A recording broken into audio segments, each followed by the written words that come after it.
What's up guys, and welcome back to another episode of Career Mode. This is episode number 20. We start today's off as November arrives on the back of our goalless draw at Molineux against Wolves. Pretty decent start to the season for Brentford, I must say. Right now sat in mid-table and doing alright. Obviously defensively we still have leaked quite a few goals in a few different games, but for the most part I think we have improved slightly after last season having the third worst defensive record in the division.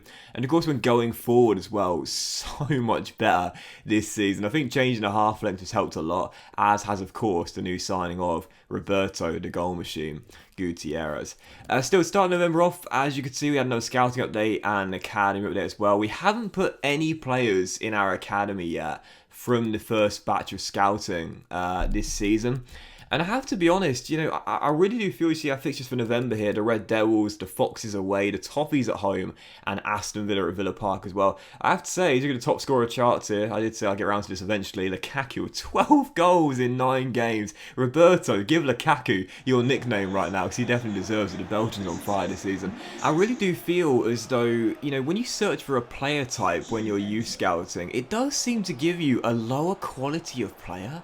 I mean, maybe it is just me, I'm not entirely sure, but it does feel like this year we've been specifying player types, like we're looking for a playmaker, we're looking for an attacker.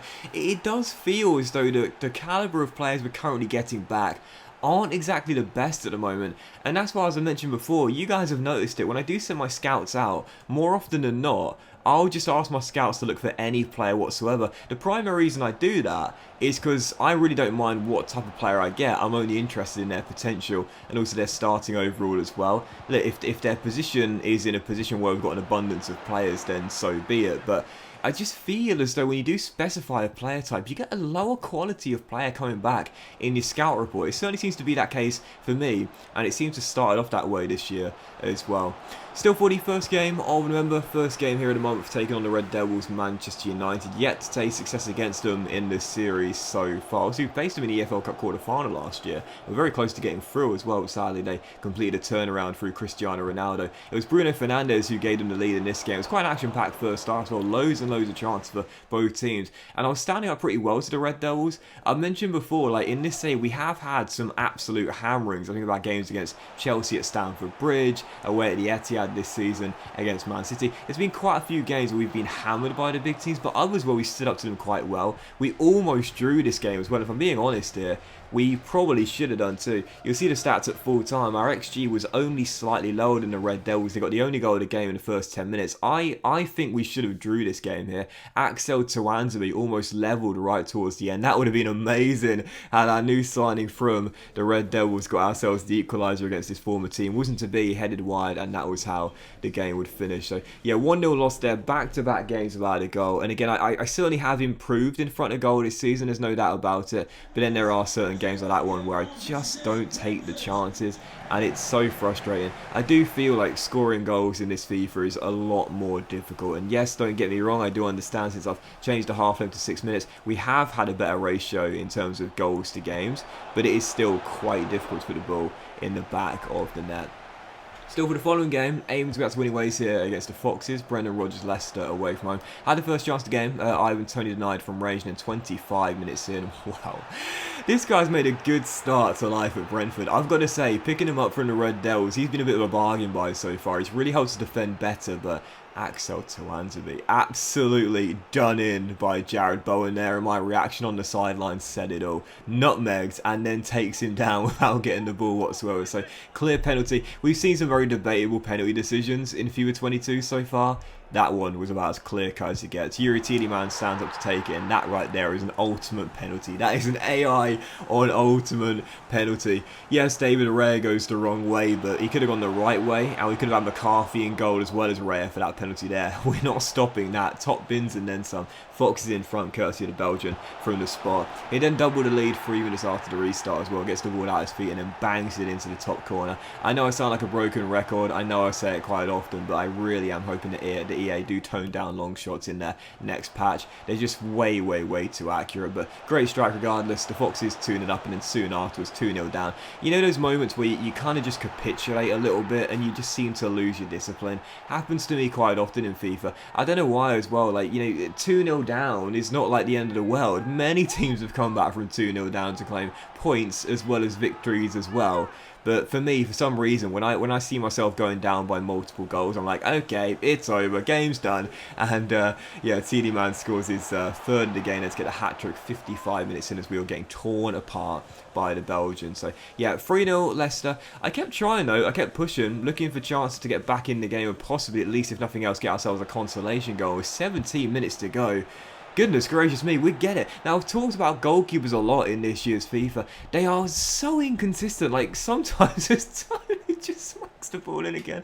That was hilarious. Sometimes, like, they're absolutely unbeatable. But then other times, they make these ridiculous errors. And particularly, I'm finding distribution from goalkeepers this year is really poor. They often surrender possession when throwing out or kicking out. God knows what sort of kick that was there from Iverson, but it goes straight to Tony, and from 30 yards, Ivan, on the first time volley, finds the unguarded net. I thought the replay looked really cool as well, but yeah, Tony makes it 3-1. And I love it as well, like, you would have seen I was running to pick the ball out to take it back to the halfway line, and Tony just smacked it back in to the back, and it was like, sod it, game's over, I don't care. But yeah, 3-1 the final score there, Leicester with a victory. And now 3 straight games without a win for Brentford. So yeah, difficult little run of form for the Bees here. We know at some point it'd start to struggle a little bit after a decent start to the campaign, but yeah, there we go, 3-0 loss against Leicester, torn apart really.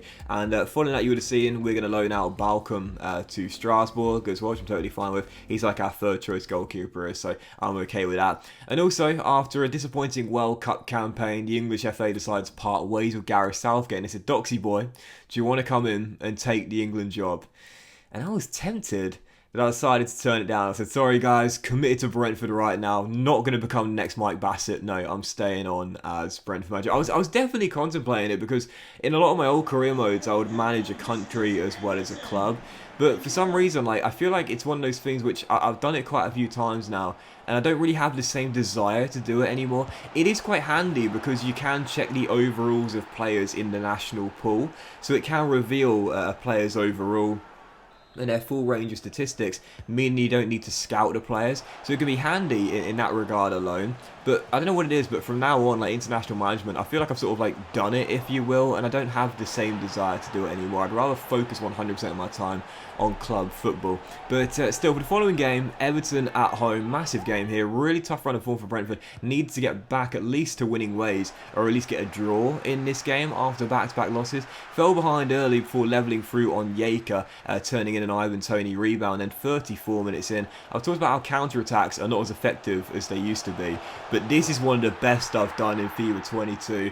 And as good as Ivan Toney's goal was in the game against Leicester, I preferred this one. Seb Jakobsen's third of the season already, but it's not Jakobsen who we're crediting. Great storming run from Henry down the right, taking it from just inside his own area, but the assist, and you guys know I'm a sucker for a nice assist. Oh, that is glorious. Cucho Hernandez yet to get his first goal for the club, but a scorpion kick assist there from the former Watford forward. Absolutely beautiful. That was glorious there as we get ourselves in front for the first time in the game. Unfortunately, not too long afterwards, the Toffees would level it in what was a very thrilling first half. Dele Alli, the former Spurs and MK Dons man, now at Everton, smacks one in from range in what was eventually a 2-2 draw. All 4 goals coming in the first half. I really think we should have won this game as well. Both of their goals coming from range, but unfortunately just couldn't get the 3 points.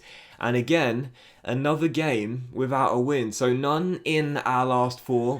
Very, very tough patch of form for Brentford. Struggling to defend once again. That was 5 goals shipped in the last 2 games alone. So away at Aston Villa, final game in November before entering December at Villa Park. They've struggled a lot this season. They're currently in the bottom 3. So I saw this as an opportunity to get back to winning ways, and early on into the game we get ourselves in front as well. Rico Henry signed a contract extension in the summer. He has been so good this season when storming down the flank on the offensive end. Chips it into the middle, there's Ivan Toney, and 10 minutes in we get ourselves the breakthrough. 6 in 14 for the shocker, and Gutierrez, while still our top scorer. A few games have had a goal now for Roberto. Ivan Toney trying to pick up the slack. So Brentford in front, get ourselves into the early advantage here against Aston Villa, and then 22 minutes in, ears were burning. Quite a few games without a goal for the goal machine, so if he wants to keep that nickname, he's got to start banging them in once again. 7 for the campaign for our new number 7. Turns in from close range. Aston Villa 0, Brentford 2. Just one of those games where I felt as though I couldn't afford to slip up in. I needed to return to winning ways here, and 2-0 up inside the first half an hour. Should have made it 3 as well. Would have done so, not been for a great save by Emi Martinez, the former gunner, with a great stop on Gutierrez, keeping it at 2-0. And in the second half, game kind of died down a little bit after a frenetic start. Could have wrapped it up. There was 7 minutes to go. Vissa off the bench, denied by Martinez, but thankfully, despite not getting the third goal, we did not need one. 2-0 the final score. A return with a clean sheet. God knows we needed it. And with our XG at 5.1, yes, I'm pleased to get the 2 goals, but again, the problem for me remains the same. I'm still struggling to put the ball in the back of the net on a more consistent basis. Yes, my goal scoring has improved. There's no doubt about that. I'm making slight and gradual improvements as the seasons go on, but even so, if I get more clinical, then I'm pretty confident we can make major progression with this Brentford team. 11th place though, I'll certainly take it, and only outside the top 10 on goal difference. That was this episode of Career Mode, guys. Big fan for watching. If you enjoyed it, if you hadn't, please do drop a like. Much love to you all. Have a fantastic day, and I'll see you for the next episode of Career Mode very soon.